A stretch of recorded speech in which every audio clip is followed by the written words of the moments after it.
भिगोकर खून में वर्दी निशानी दे गए अपनी, मोहब्बत मुल्क से सच्ची कहानी दे गए अपनी। मनाते रह गए कुछ भटके हुए लोग वैलेंटाइंस डे यहाँ।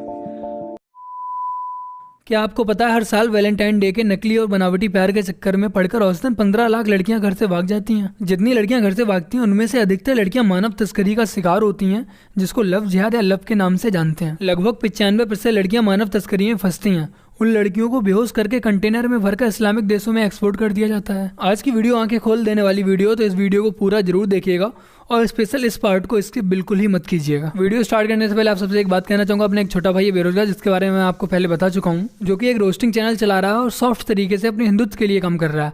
अगर आप लोगों ने उसके चैनल को सब्सक्राइब कर रखा है तो भाई उसकी वीडियो को भी देखा करो और सपोर्ट करो अपने भाइयों को। उसका लिंक मैंने आपको डिस्क्रिप्शन में दे दिया, तो जाकर एक बार जरूर देख लीजिएगा। तो चलिए बिना किसी विलंब के प्रारंभ करते हैं हम अपने आज के चलचित्र।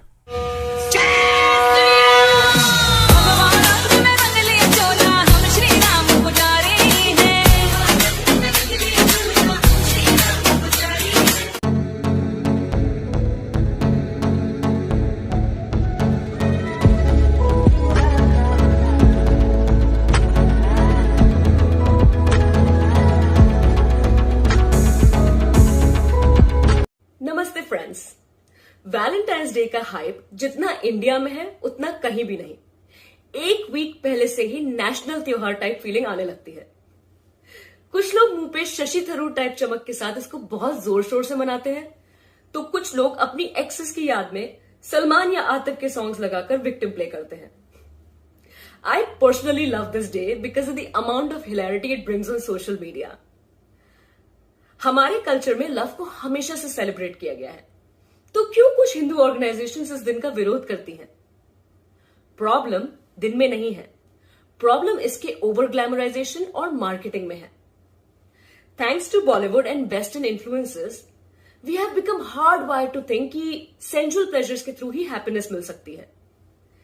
जब इन टाइप के हॉलीडेज को ओवर हाइप किया जाता है, तो younger people with raging hormones get over obsessed with fairy tale romance and end up wasting a considerable amount of time and energy by hopping from one relationship to the other. हमारे शास्त्रों में age appropriate आश्रम होते हैं, जिनमें ब्रह्मचार्य, गृहस्थ, वानप्रस्थ और सन्यास के थ्रू हम एक कंप्लीट और फुलफिलिंग लाइफ जीकर अर्थ, काम, धर्म और मोक्ष को प्राप्त कर सकते हैं। लेकिन अनफॉर्चुनेटली लाइफ अब केवल काम और अर्थ के चारों ओर ही घूमती है, जिसका result increasing stress, dissatisfaction and depression के रूप में एविडेंट है।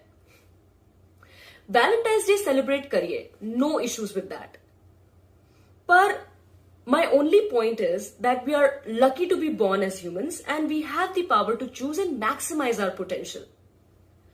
अपने लिमिटेड टाइम और मेंटल एनर्जीज को self improvement, nation building and धर्म की सेवा में लगाना चाहिए या रोमियोगिरी में? Choice is yours. जय श्री कृष्णा। मैं बजट पे आज यहां टिप्पणी नहीं करने वाला हूं। मैं बजट पे आज यहां टिप्पणी नहीं करने वाला हूं। मैं समझ सकता हूं कि बजट पर उनकी तैयारी नहीं थी, बजट पर तैयारी नहीं थी सर, माना जा सकता है, लेकिन ना वो बजट के समय पूरे समय उपस्थित थे।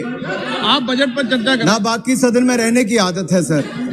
कुछ लोग सदन में भी कम रहते हैं और देश में भी कम रहते हैं, उसका खामियाजा यही होता है सर। जय श्री राम दोस्तों। हम अक्सर रेस्टोरेंट्स, मॉल्स में जाकर के हजारों रुपए खर्च कर देते हैं, शॉपिंग कर लेंगे, महंगा खाना खा लेंगे, लेकिन जब बात आती है किसी अपने की मदद करने की, किसी कम्युनिटी कॉज की, तो उसको करने में हम 10 बार सोचते हैं। आज मैं बात कर रही हूँ रिंकू शर्मा की। कल मुझ में इतनी हिम्मत नहीं थी, मैं इतनी हिम्मत नहीं जुटा पाई थी कि मैं कुछ बोल पाऊँ। अगर मैं अंदर से इतनी हिली हुई थी, इतनी शॉक में थी, इतनी शैटर्ड थी, तो मैं शायद सोच भी नहीं सकती कि उसकी माँ की या पापा की या भाई की या आसपास के जितने भी उनके आस पड़ोस में लोग थे, उनकी क्या हालत रही होगी। मैं सोच भी नहीं सकती। तो बात ऐसी है कि हमारे कपिल मिश्रा जी क्राउड फंडिंग कर रहे हैं रिंकू शर्मा की फैमिली को सपोर्ट करने के लिए, and up until now 40 lakh के करीब ऑलरेडी कलेक्ट हो चुके हैं और उनका टारगेट है कि 1 करोड़ की मदद एटलीस्ट हम एकजुट होकर के उनको दे पाएं। उनका बेटा हम उन्हें नहीं दे सकते, लेकिन अभी जो सीरीज ऑफ इवेंट्स होने वाले हैं उन्होंने अपना कमाऊ बेटा, the sole bread earner of the family is no मोर।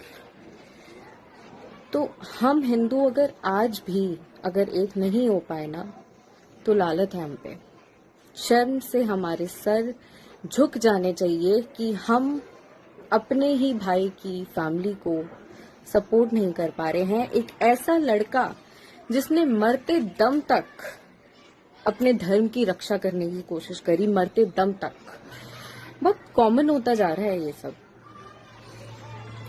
अभी हाल ही में बिजनौर में एक युवा लड़के को मार दिया गया था। ये सब हो रहा है क्योंकि हम एक नहीं है, हम क्लासेस में बटे हुए हैं, हम जात में बटे हुए हैं। ये वैलेंटाइन डे आप कैसे मनाते हैं? क्या है इसमें? ये किसकी परंपरा है? ये कहां से खड़ा हुआ था?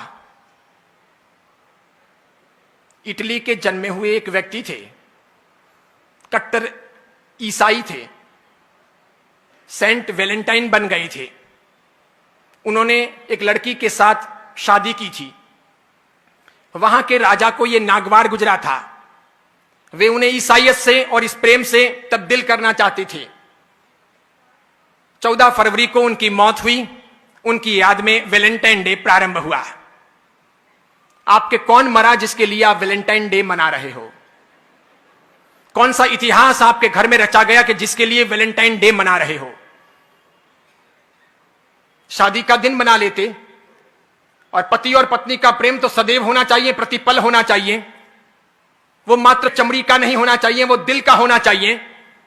हम सब चमड़ी के पुजारी हैं। इसलिए आप में से बैठे हुए लोग, माफ करना, साधु हूं, जिन शासन का और आचार्य हूं, फिर भी बोल रहा हूं, हम सब चमड़ी पसंद करने वाले लोग हैं। हम सब खूबसूरती सिर्फ देखते हैं। हम नाक देखते हैं, होठ देखते हैं, आंखें देखते हैं, उसकी स्टाइल देखते हैं, उसकी अदाएं देखते हैं, उसकी कमर देखते हैं, उसके गाल और नाक नक्श देखते हैं और दीवाने बनते हैं। हम बेहुदे गंदे लोग हैं और इसीलिए हम वहीं पर अटके हैं।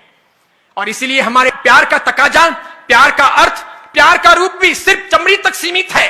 अगर उसके आगे है तो वैलेंटाइन डे की आवश्यकता नहीं है। मेरे बाप भी प्यार करते थे मेरी मां से और मेरी मां भी प्यार करती थी मेरे पिता से। आपके पिता ने भी प्यार किया होगा आपकी मां से और आपकी मां ने भी प्यार किया होगा पिता से।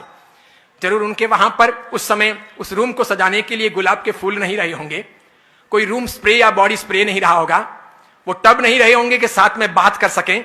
इसके सिवाय अन्य अन्य प्रकार के संसाधन नहीं रहे होंगे, वो स्नो, शैम्पू, वो खूबसूरती के अन्य अंदाज नहीं रहे होंगे।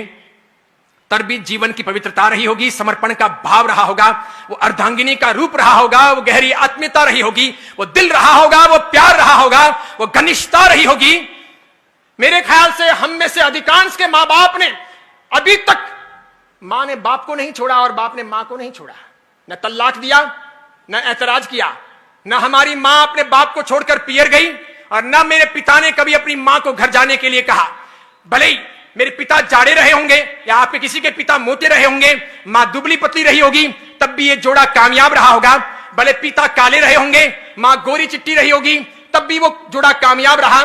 भले मां लंबी रही होगी, पिता बिल्कुल ठिंगू रहे होंगे, ठिंगने रहे होंगे, तब भी वो जोड़ा कामयाब रहा। भले पिता अक्कल वाले रहे होंगे, मां अनपढ़ रही होगी, तब भी वो जोड़ा कामयाब रहा। आज तो हम इंच इंच देखते हैं, सेंटीमीटर सेंटीमीटर देखते हैं। आज हम देखते हैं कि उसकी आंखें बराबर नहीं है, उसके होठ बराबर नहीं है, वो बोलती है तो वो यूं यूं बोलती है, या फिर वो जो है ना वो देखता है तो बार बार यूं यूं देखता है, इसलिए मुझे ऐसा पसंद नहीं है। अरे डूब मरो चुल्लू भर पानी लेकर हाथ में कि हम चमड़ी के पुजारी हैं, हम दिल कब तलाशेंगे, हम अच्छी व्यवस्थाएं कब खड़ी करेंगे, हम संस्कारों की चिंता कब करेंगे, एक अच्छी इंसानियत के तौर पर इस दुनिया में ज्ञान का दिया कब जलाएंगे। जितने भी मेरे प्यारे भाई बहन इस वीडियो को देख रहे हैं, आप सबसे यही कहना है कि इन फालतू के चुचलों में आप लोग मत पड़िए। कोई एक दिन आपके प्यार को डिसाइड नहीं कर सकता है। और मैंने बहुत से लड़कों के स्टेटस देखे कि वो शान से डाल रहे हैं कि हम आज के दिन भी सिंगल रह गए। आप सबसे यही कहना, अपनी बहनों से भी पूछ लेना कि वो तो सिंगल नहीं रह गई ना। हो सकता है आप में से बहुत से लोगों को मेरी ये बात कड़वी लगे, बट सच यही है। खैर जो भी है सही है। और हाँ, आज अपने द पेट्रियट ऑफिशियल चैनल पर भी वीडियो आ रही है 4 बजे, तो देखना मत भूलिएगा। चलिए मिलते हैं एक और नई वीडियो के साथ, तब तक के लिए जय हिंद, वंदे मातरम, जय श्री राम। आप लिख सकते हैं तो लिखिए, अगर बोल सकते हैं तो बोलिए, और चिल्ला सकते हैं तो चिल्लाइए, और अगर इन तीनों कामों को भी नहीं कर सकते तो जो चिल्ला रहा है उसके साथ खड़े हो जाइए।